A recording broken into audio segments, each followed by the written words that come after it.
sonicstate.com.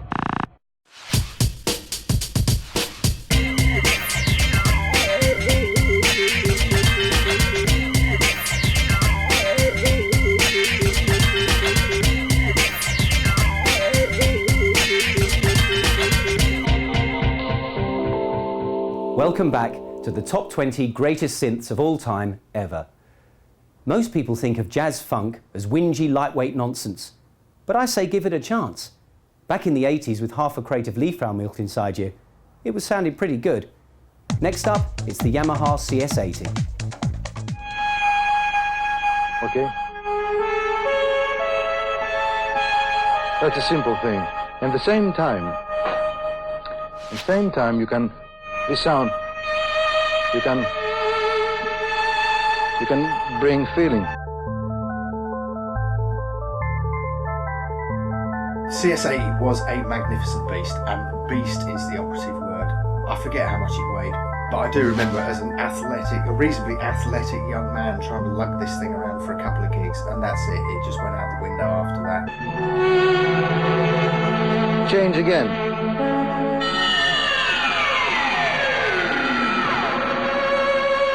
Same sound, exactly. But you had a weighted keyboard, I mean, you had aftertouch on it, the response was gorgeous. And as far as I'm concerned, the pitch ribbon has never ever been surpassed in terms of expression.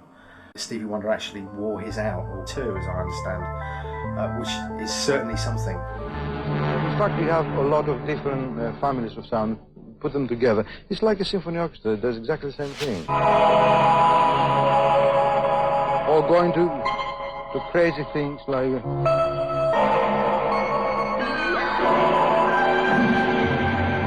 I mean, in 2 minutes we can go through the whole history of music progression.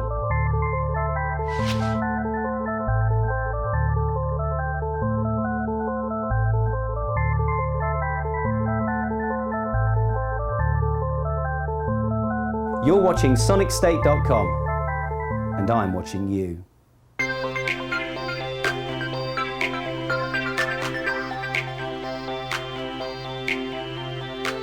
And of course, the most fun is the sample and hold, which is controlled by this rate, the LFO rate, and how high the noise generator is.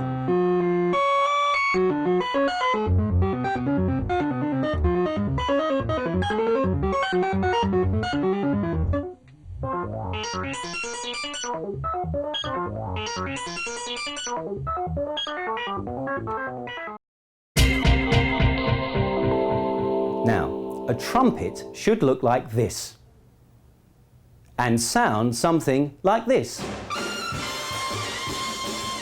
But on a Mellotron, it looks like this and sounds something like this. I know which one I prefer.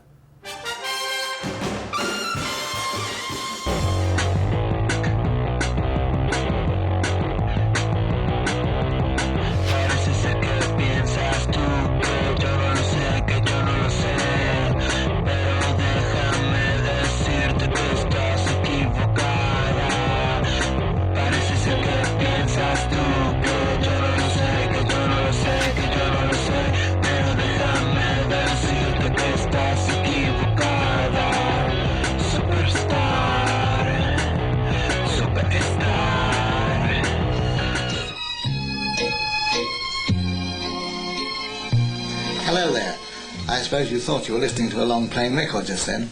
Well, you weren't. You were listening to a new instrument that David Nixon and I have helped develop in this country. It makes the actual sounds of the orchestra. So come over and meet my son-in-law, will you? And the Mellotron.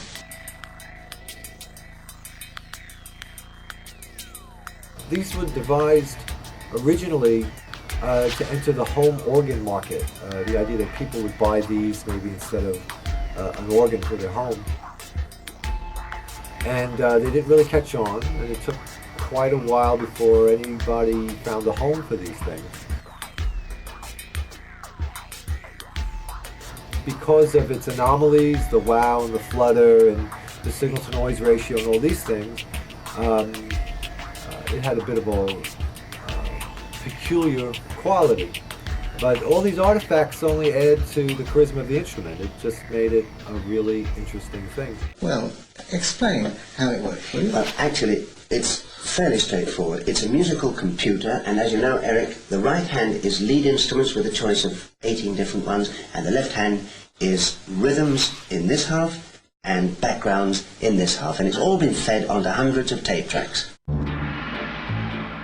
was something like you get from IKEA, you know, it wasn't particularly well put together. It was too short to get your knees under for a start, so we had to carry around 4 breeze blocks, which is the most important part of the Stackeridge kit, so that they could put it on these breeze blocks so I could get my knees underneath it and play the piano and switch around to the Mellotron.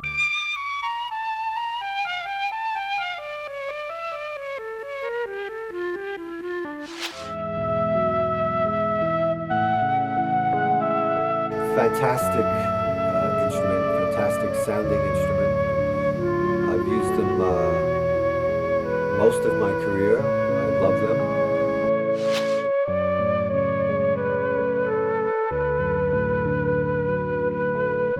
They're wonderful machines.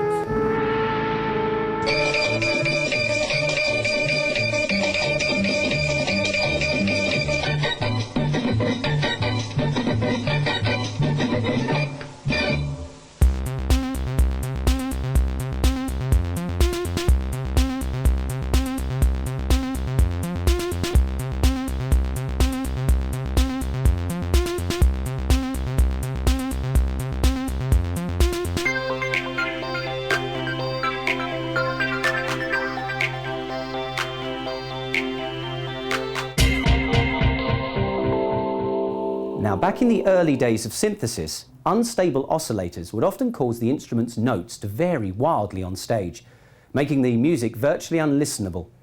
To counteract these effects, the audience would often take huge amounts of amphetamines.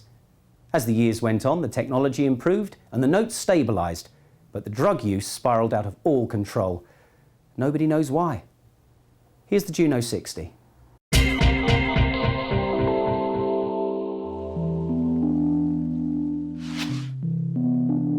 It was the first of Roland's polyphonic programmable synths to include presets. It was pre-MIDI, it only had 1 oscillator and 56 patches of memory. The programmability meant that everyone wanted to use it on stage.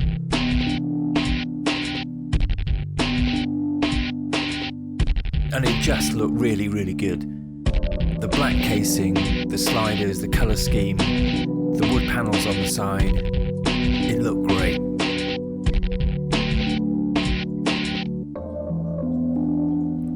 Lots of acts used to use them.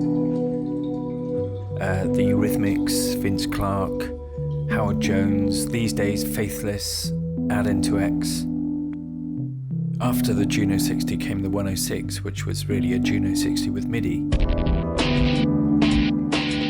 With all the kind of brilliant warmth and the richness of the sound, the Juno range just couldn't fail for Roland.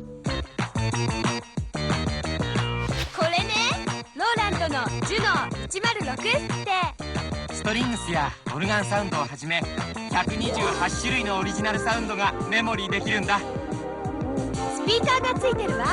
うん、スイッチオンですぐ演奏できるってわけ。アキラのサウンドジュノ 106S ローランドから。 So here's the countdown. At 20, it's the ARP Selena. At 19, the Roland SH-101. At 18, the VCS-3. At number 17, the Nord Lee. At 16, it's the EMU Proteus. At 15, the Roland Jupiter 8. At number 14, the Yamaha CS-80. In at 13, the Mellotron. At 12, the Juno 60. That's the end of the fun for now. Join us next time on the top 20 greatest synths of all time, ever. When I first got it, I couldn't get a sound out of it. It is one of my favourite synths. In fact, it would be a toss-up between that and the Mini Moog. Well, it had some fantastic sound. I don't think anybody likes DX7s, do they?